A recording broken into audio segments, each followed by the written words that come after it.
The video game industry is on a tear with revenue on the rise, but there is an issue many video game developers don't want to talk about: cheating. With more money on the line, hackers try to find vulnerabilities that let players get special advantages. A recent survey by security company Irdetto found 60% of online games were negatively impacted by cheaters, and many players will stop playing if they think competitors are cheating. Our Josh Lipton has our investigation, Gaming the Game.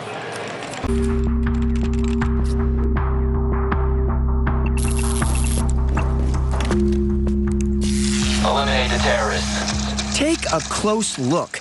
This is the exact same video game, but in the version on the right, the player has special software or cheats that makes it easier to win. This is the bot behind us. This wall right here, we're going to see him in a second. In this modified game, you can see the enemy through walls, a distinct advantage. Bill Demirkapa is an 18-year-old recent high school graduate, but don't let his age fool you. He's an expert in hacking video games to create cheats, something he knows could ruin the game. I don't think that I'm either a good guy or necessarily a bad guy, but I think that a lot of what I do can be interpreted as being the bad guy. To find cheats, hackers find vulnerabilities in the game's code. It's an advantage people are willing to pay for. For the higher-end cheats I've made, I've sold them for hundreds of dollars a month, usually $100. E-gaming insiders and cybersecurity experts tell CNBC that cheats are a huge threat to the growing video game industry. Why would you want to play a game you can't win? It's just not fun anymore. Alex Hammerstone works for information security consulting firm Trusted Sec, which helps video game makers keep their products secure. Up here, you're buying different cheats or add-ons or things for the game. He showed CNBC websites where players can buy and sell cheats. These add-ons can be a lot like a professional athlete using steroids or some other performance-enhancing drug.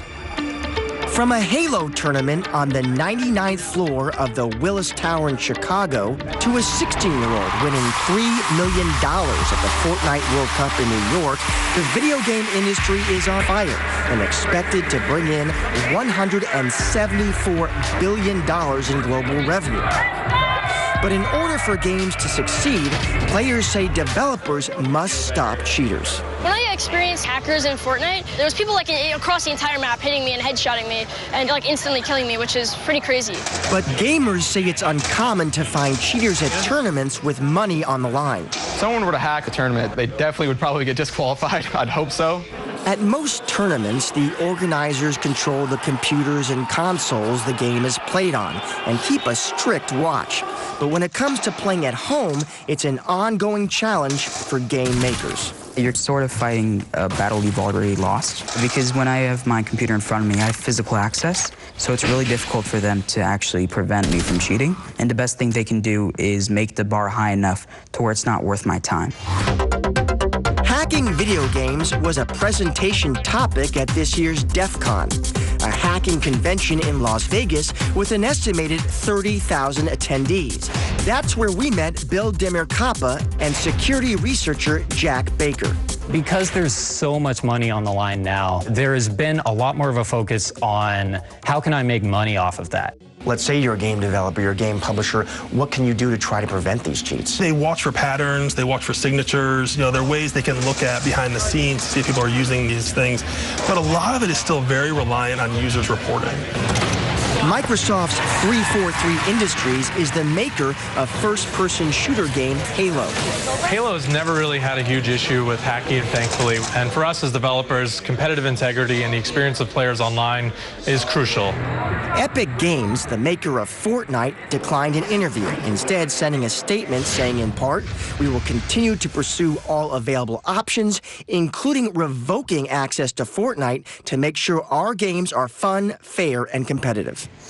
Demirkapa says he hasn't sold cheats since last year. Today, he has no regrets. I'm trying to transition more into the information security field. Game hacking has been an extremely valuable learning opportunity. Demercapa demoed cheating on Rainbow Six Siege. Ubisoft, the maker of that game, telling CNBC in part, Rainbow Six Siege does not tolerate cheats and exploits used in-game. Players found using cheats are penalized and or banned accordingly. We should also note Demercapa's demo there was against bots or computers. Guys, back to you.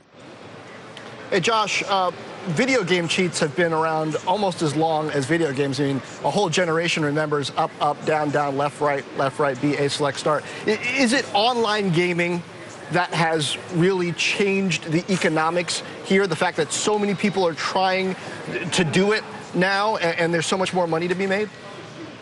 Yeah, that's exactly right, John. So you look at third-party surveys, they'll say actually most online games are actually impacted by cheats at this point. To your point, listen, more games, right? We're not just playing on PCs and consoles anymore, playing smartphones, playing tablets, ton of money up for grabs. So more games does equal more cheats. Publishers, of course, hate these cheats, right? Because you're really affecting the gameplay.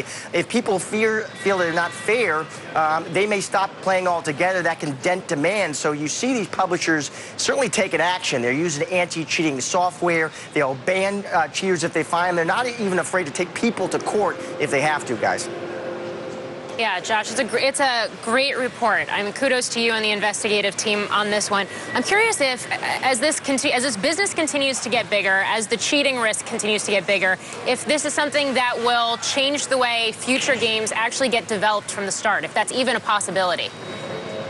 Well, listen, the problem is designing a cheat.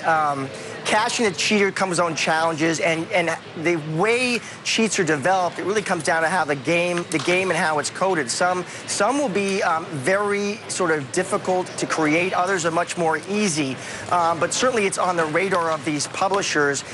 They can expect more cheats. They always have to stay one step ahead of those hackers.